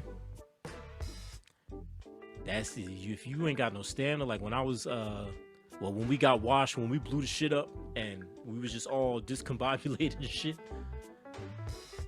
Like the when we blew the tanker up and got washed before we got to the shit. Yeah. Stamina was down. I was like, I can't run no more. They just swarm my ass. Yeah. Now we got we figured out some shit last night, so we should be. That's important. But can you not just drop ammo? Can you drop anything then? Nigga, you could drop copper. Wow. We was up in the room before we opened up the door and started one of the things, and I was like, damn, yo, because I needed like 25 more copper to get something very specific. And he was like, yo, I got you. Boom. And he just dropped it. You have the choice to either drop some or drop all of anything. Oh, so you can drop a health pack, whatever. I believe you can, yeah. That's decent, yo. Yeah. Because I got a perk where I can carry 2 bombs. So if somebody needs a pipe bomb, I can drop one or shit. Some of the reviews that I'm seeing here, PC Gamer, the quote is 9 hours in, Back for Blood is bloody brilliant. Video Games Chronicle review, Back for Blood is great with friends, but solo players are left for dead. I like that quote. Screen Rant said, Back for Blood review, a faithful, fun, and imperfect mutation. Polygon said, Back for Blood review, more than just Left 4 Dead. And Games Radar said, an utter Game Pass boon. I don't know what they mean by boon, but that means not good. Really? Yeah, I don't know about that. They're bugging. I think they're bugging with that. For what it is, the game is, I think that the game is great. Another thing that impresses me about the game is that when you're going through the story mode and you get to those cutscenes, bruh, they obviously had to redo those cutscenes in every single combination of whatever character you choose. Yeah. Because I was wondering that because whatever character you choose is at the forefront usually. Like whoever you playing with. I peeped that. And I was wondering, was that because I chose the character or is that how it's supposed to go? Yeah. Like they had, it depends on who you have, and there'll be certain things that they say in the cutscenes. Yeah. And that's actually pretty cool too. I mean, it's a minor thing, but I think that's cool. Nah, little things like that always add to it for me. Yeah. Like, yo, when I hit that motherfucker the bat, he was like, home run, motherfucker. Yeah. Yo. I hollered for that. That was the funniest shit I had heard in a game since Left 4 Dead 1. You remember Left 4 Dead 1? And you remember the black dude, Lewis? Yeah, vaguely. It's been years. And then you had a little white girl named Zoe was a character. And when she would shoot you like friendly fire, Lewis would be like, you gotta stop that shit, Zoe. Like, yo. It took me back to that moment. That's funny. Like, then them little one-liners, man. When you get them shits right, yo, that just make the game fun. It gives it a lot of personality. You know what I'm saying? Yeah. I guess if I can sit back and think about one negative about the game, other than the bots later in the story mode, it's, you know, once you're done with the game and once you level up and all of that, how far is the replayability gonna go? Like, well, I'm assuming, is this gonna be fun for 2-3 months and then we're done? Nah, because the thing that made Left 4 Dead great, which I can see this being great too. Number one is the AI director. Every game is going to be different. The enemy is going to pop up in different places and all that, so it's always fresh in a way. And number two, which adds on to that with this game, is that card shit, yo. Yeah. When you really start putting decks together and, you know what I'm saying, speed run deck with the stamina and the running shoes, or heavy ammo deck, big gun deck, like, you know what I'm saying, making up shit like that. Yeah. And then you always got the verses, which I haven't gotten to yet, but that shit was always fun, yo. Playing as the infected, that shit's always fun. Is that Swarm? Is that what that is? I'm guessing that's what it's called in this, but I know they gotta have it, yo. But that's the versus mode. You play one round, you play an act. One round is played as the infected, the other team plays as the cleaners. Then the next round you switch. Just like how Left 4 Dead was. I'm sure that has to be what it is. Got you. And that's always, I love playing that. I mean, I miss the fact that you don't get to be a tank on this, but shit, maybe you get to be a fucking ogre and get to start wilding. Yo, I'll say that's one thing that Resident Evil Resistance did right. Being able to like take over the zombies, like Yeah. the whole mastermind aspect of it. I thought that game. I had And yo, when are we supposed to get the shit for Resident Evil 8? The multiplayer. RE-verse? Yeah. Cause now it's at the point where I don't even care about it. I done beat Resident Evil 8 5 times. Like I don't really, I'm kind of done with it. I mean, RE-verse, the beta was trash. People hated it. Nobody ever asked for a multiplayer Resident Evil game. And I don't understand why they keep doing that. Yeah. Nobody I mean, asked for Resistance was good for what it was, but it just, Resistance got old fast. That was the thing for me. Like, it didn't age well. Right. Once you beat the levels, it was like, okay, you know. Right. Yeah, I can see being the mastermind in Resistance giving you more like satisfaction because as a survivor, it's just like that shit got fucking boring. Yeah. Like there's so many other games that I could be playing right now other than this. And I mean, I know that Smills loves him some Resident Evil Resistance. But he got that and like you said, the mastermind shit though, it's a different type. So that makes it fun. When you wash motherfuckers, you know what I'm saying? That's a different type. Yeah. But yeah, the playing as a survivor is the same thing. I just gotta beat it. Yeah. Okay, I gotta get through this level. This level, we gotta find some puzzle pieces or some shit. Okay, we got them. All right, this level, we gotta shoot some fucking containers or something. Okay, we shot them. And you know what I'm saying? It was the same thing every level. It was the same, you know what I mean? Yeah. That's what made it, you know, that's what made it old. Yeah. Yeah, I don't know. Capcom just, the decisions that Capcom makes really fucking mind boggles me sometimes. Shit, maybe they just gonna cancel RE-verse because hell, Resident Evil 8 has been out for what, like 5-6 months now? I don't see the reason for RE-verse, especially when Resistance did not do well, and Resistance is a dead game right now, essentially. Like, let me go ahead and let me check on Twitch how many people are watching Resident Evil Resistance. Resident Evil Resistance currently. Oh, are you ready for this, bro? 2 people. 8. 8 people are watching. So then that means one person is playing. We have 1, 2, 3 streamers. One has 5 viewers, 2, and then 1. Oh, it dropped to 7 now. Yeah. I just go, and we were, me and Smills had this conversation during the stream yesterday. He was like, well, that doesn't necessarily mean that people aren't playing it. And you're absolutely right about that. However, Twitch is a perfect example of what people desire to watch. Like video, like I now, ever since I started streaming, I love going on Twitch and just like watching some stuff. Like what, like, oh, so and so is playing fucking Dark Souls. Like, oh, so like right now, oh, we got this dude who's playing Silent Hill 2, and I'll pop in and I'll just look and I'll watch some Silent Hill 2 for a little bit because that's fucking interesting. You know what I'm saying? Yeah. Nobody cares to watch Resident Evil Resistance. And I don't, is Reverse even out? That's what I'm saying. I don't think it dropped. Because I should have gotten an alert or something because I had it, you know what I'm saying? I had it pre-ordered. Yeah, it's not even out yet. No. Yeah, that's bad. Oh, it got a last minute delay to 2022. Ain't nobody playing that shit, yo. Nobody asked for it. What we all wanted was for them to put the original 1, 2, and 3 and bundle it. You ain't even gotta fucking remaster it, and not remaster it. You ain't even gotta clean it up or anything. Like, nobody cares. Leave it how it is. Put 1, 2, and 3 in one game. Charge motherfuckers $59.99 for it. I don't care. I'll buy it because there's no on current gen.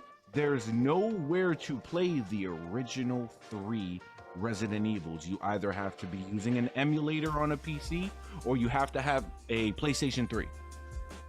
Yeah. because it's on the old PlayStation 3 store, not PS4. Code Veronica's on PS4 and essentially PS5, but the original 3 are classics. Yeah. And everyone in the Resident Evil community, and I'm at the front, like, give us the original 3. And I'm watching the damn Resident Evil showcase, and it's like, boom, breaking news, RE-verse. And we're like, The thing about it that kills me is like, did you hear about how the game, like what it is? it's like a multiplayer, Resident Evil. It's basically it's a death match between 4 and 6 players. You each pick a Resident Evil character. When you die, you come back as a zombie, and whoever has the most points after 5 minutes wins. So you're telling me that a game where you play 5-minute matches has to be pushed back to 2022? Hey, what's going on here? It's a 5-minute match. Like, y'all niggas can't. It's 5 minutes. I don't understand. Yeah, I don't understand either. By the time that shit drop, like Resident Evil 9 gonna be halfway done. Oh, like, Resident Evil 4, RE4 VR drops next week. But you said VR. Tell me you knew about that. On the Oculus Quest. I'll hold that hell. Hell no. The Oculus Quest, Resident Evil 4 VR. Imagine that. Matalo. Yo. Ganado, son? Yeah. This motherfucker gonna be up yelling in your face up here? Yup. That shit ain't coming out for PS? No, it's only on the Oculus. The Oculus. That alone got me like, I think I know what I want for Christmas. I'm going to wifey like, hey babe, what's up with the Oculus? Yeah, Man. It looks pretty cool. Oh, that's crazy, yo. I respect it. And I'm mad they ain't put it out for PS, man. It's confirmed that they're remaking Resident Evil 4 as well. You know that, right? I know that, yeah. Okay, I was about to push the fail button again if you didn't. Nah, I know that. Okay, guys. Resident Evil 4 is the greatest. Yeah, it might be the best Resident Evil. I don't know if I can fix my mouth to say that. There are some fucking fantastic Resident Evil games. 4 is definitely. For me, 4 is the best one, yo. And that's including 7 and 8. 4 is the best, yo. Because 4 was the innovator in Resident Evil. It 100% changed the game. You were first like, yo. First, it was the over the shoulder shit. That changed the game, period. Yeah, it did. And then it was like, yo, oh, these ain't zombies, these regular people. But then when you got into it, it was like, yeah, this shit is even worse. Yeah. Like when motherfucking the pacing of that game. When Baghead came out, yo, with the chainsaw, the first time, yo. Yeah. And of course, I didn't know where I was running, and he cut my motherfucking head off, and you see Leon standing there like this, and then your head just. Yo, there was nothing better than that, yo. Yeah, Resident Evil 4 changed the game, and what a lot of people don't understand, and you just mentioned that Resident Evil 4 gave birth to a lot of games that use the over the shoulder. Yeah, man. It originated that shit. Or man, I don't know if it was the first one to do it like that, but if it wasn't the first, it was the most popular. Yeah, it was the most popular because I think PC games kind of invented it because like original Half-Life, you go into third person mode, and it was basically like over the shoulder shit. Okay. But your crosshairs was basically like your crosshairs was in where your body angle was. I got you. It wasn't really over the shoulder, but you get what I'm saying. Yeah.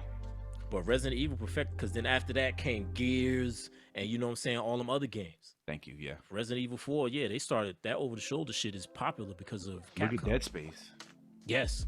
Dead Space is viable to be Resident Evil 4. Yeah. And Dead Space is up there when it comes to horror games for me. I can't wait till that Dead Space 2 come out. That remake, son, have you seen it? Oh, yes. It looks crispy than a motherfucker. I hope I have to have a next gen by then, yo, because I gotta play that shit. Yup. What else? Evil Within. Oh, yeah. Another over the shoulder. Yeah. Like, a lot of people need to understand something. Like if you go on like these websites that say, "Oh, what's the top 100 video games of all time or whatever," you're going to see a couple on all websites. You're gonna see Ocarina of Time. You're gonna see one of the old school Final Fantasies, maybe not necessarily 7, but like a lot of people put 6 up there. Chrono Trigger, Secret of yes. Mana. That's right. But you're also going to see Resident Evil 4 because it changed the landscape of video games. Yeah. And holds up to this very day. I mean, Smills is one of the worst video game players I've ever seen in my entire life, because for some reason he can't beat Resident Evil 7, and he has every single excuse in the world as to why he hasn't done it yet. But Smills thugged it out and he beat Resident Evil 4 because that's how great the game is. It holds up in 2021. Resident Evil 4, man. Yo, go stand on the edge and shoot in the water. Oh yeah, no, my man had told me that. I'm like, wow, what you get? Not a good idea. You get a special prize if you do that. Yeah, no, he wasn't lying. You get an you got a prize, all right. You got an achievement on the Xbox. Yeah, that shit made me jump out my motherfucking skin. I was playing that shit on GameCube at night, of course, and I'm like, oh, let me pop, and that motherfucking raw. I was like, oh shit. I hated that fight. That fight. Oh yeah, on the boat. Yeah, it was the worst. It's so frustrating to me. Like that's the one part of the game that, not that it's bad, it's just fuck. I hate this part. Yeah, the boat fight. Yeah. The part that was a pain in the ass. The part in RE4 that's like, in my opinion, the best part of the game is when you're in the castle area with like the druids, and you enter that big ass hall, and there's just so many of them, and then you gotta get Ashley or Leon to like do the lever, and then you continue on, and then you gotta lift up Ashley, and she has to do the 2 levers on the opposite sides of the map, and you're with the sniper rifle kind of taking out the guys that are, and the music that's playing at that time, it's perfect. It's perfect. It's rare that video games are perfect. That moment is perfect. Yeah, man. Resident Evil 4, that's my favorite, man. And 7 was damn good. As was 8, but Resident Evil 4, and as was 5. 5 was good too. People don't talk about 5, but 5 was good. And plus, I'm gonna tell you, the one that's better, Resident Evil 2 remake, son. Yeah, I got it. It's right over there. I do it. Where's the button? Where's the button? You know what they need to do? We need to call the video game police on your punk ass. Yeah. What you gonna call Leon? We gonna call Leon. Raccoon City PD, yo. City Police Department. Ass, bro. Because it's I know that, you know, the look is different and they redid things, but I know the story of Resident Evil 2, so I know I'm not missing everything. It's the gameplay. I'm gonna get to it. It's the gameplay you're missing. Yeah, I know, but I know the story. I played Resident Evil 2 back to front to back. That PlayStation 2 disc special. You know what I'm saying? Yeah. Go to Leon disc, go to Claire disc, go back to Leon disc, go back to Claire disc, you know? Yeah. So good. So good. That game was so fucking, put the disc, all right, insert this disc. And I'm like, damn, where I put the disc? And yo, don't sleep, because another one of my favorites from back in the day, Code Veronica, was damn good. Code Veronica was I still great. got that shit on Dreamcast. I actually just beat Code Veronica for the first time this year. I never beat it. Wow, yo. And I call myself a fan.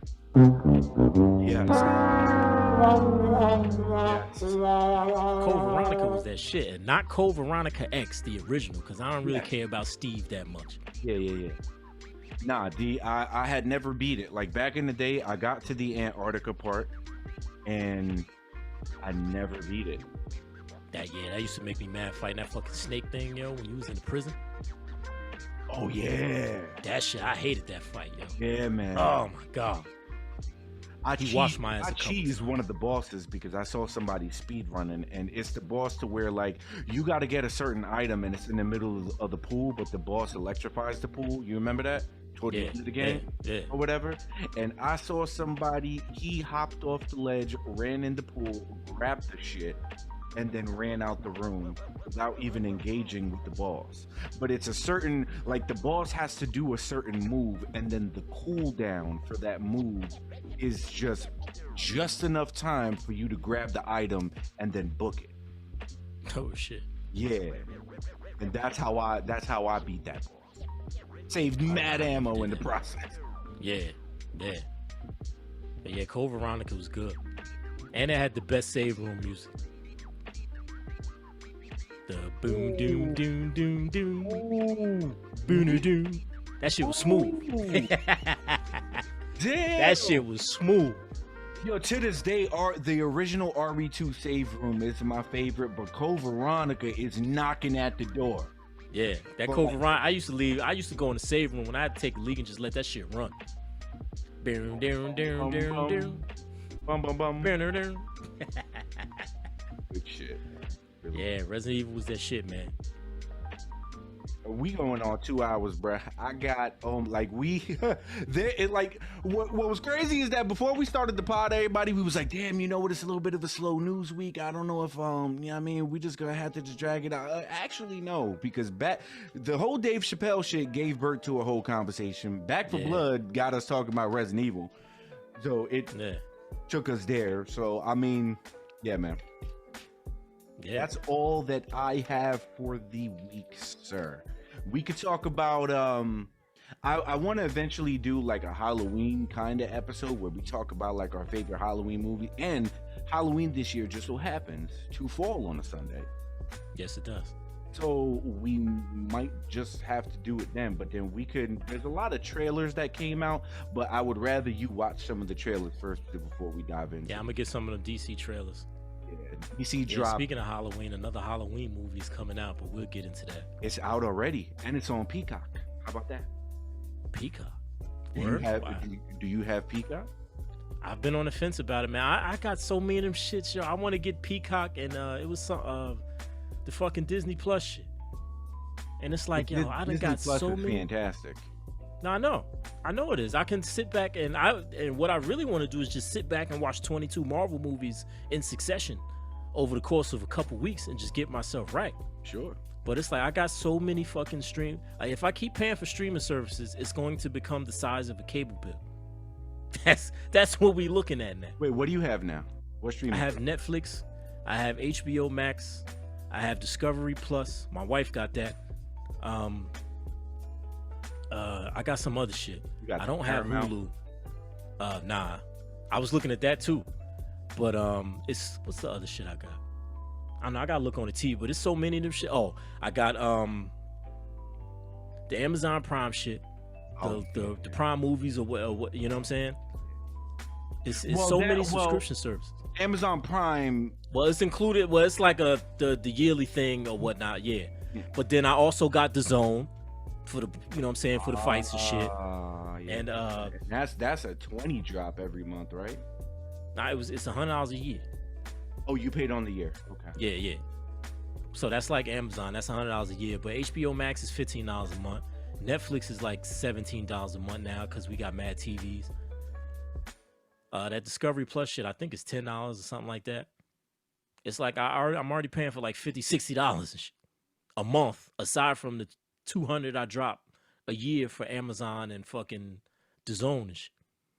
Who do you have for your cell phone service? T-Mobile. T-Mobile? You should see if T-Mobile's running any productions, because my fiance has Verizon, and Verizon included Disney Plus with her bill. So she just has it just because she has Verizon. And I'm pretty sure, I mean, T-Mobile's pretty big. T-Mobile might have something like that too. Oh shit, my wife and my daughter got Verizon. I'm about to look into it then. If they do, then you should most certainly look into that, because I got I know I did get a year Apple TV Plus too with this iPad Air, which I peruse every now and again. But yo, a quick one before we wrap it up though, because I just thought about this because of HBO Max. I told you I was watching because HBO Max, they got Family Matters up there, all 9 seasons. Yeah. Right? And I told you I was watching that. I'm up to season 3. And I just must say that we all get this. Oh, yes. Yo, I forgot how heavy Family Matters got, yo. Yeah. They got a lot of heavy shit. The season 2 episodes, a couple episodes I was watching where Harriet and Rachel meet their father, and the shit where Laura was trying to get she was trying to get a Black History class taught in her school, and they wrote nigger on the locker, hard R, and that shit was on TV. Like, there's a lot of heavy shit in that show that I forgot about, yo. Wow. Family Matters is up there. It's up there. I mean, Family Matters was really popular back in the day. Yeah. Like, Family Matters and Full House were like growing up for, I mean, early 90s era. Them was two of the more popular ones. Everybody knows who Steve Urkel is. Yeah, that's Universal. Universal. Right. But they was tackling some heavy shit in 1991, man. Yeah. And like as I watch them, I remember like, oh, I remember this, but like it was cloudy before I started watching. I forgot, man. So yo, Family Matters, yo, heavy. Yeah. Damn, maybe I should start it back up. It's been all 9 seasons is up on HBO Max, man. Okay. All right, well, any last words before we wrap it up, brother? Yo, man, you know what it is. Everybody stay safe out here. Do your thing. Enjoy this week. Make it productive. Make it prosperous, man. Lighten up. Enjoy the jokes. Have a good laugh. You know what I'm saying? Enjoy life. Be a little carefree. Stop being so tight-ass, Paul. I couldn't have said it any better, man. We'll get at you guys next week. Stay safe, stay happy, all the great stuff. And we'll check y'all. Have a good one. Peace. Thanks for listening to the Trash Talk G's. See y'all next week.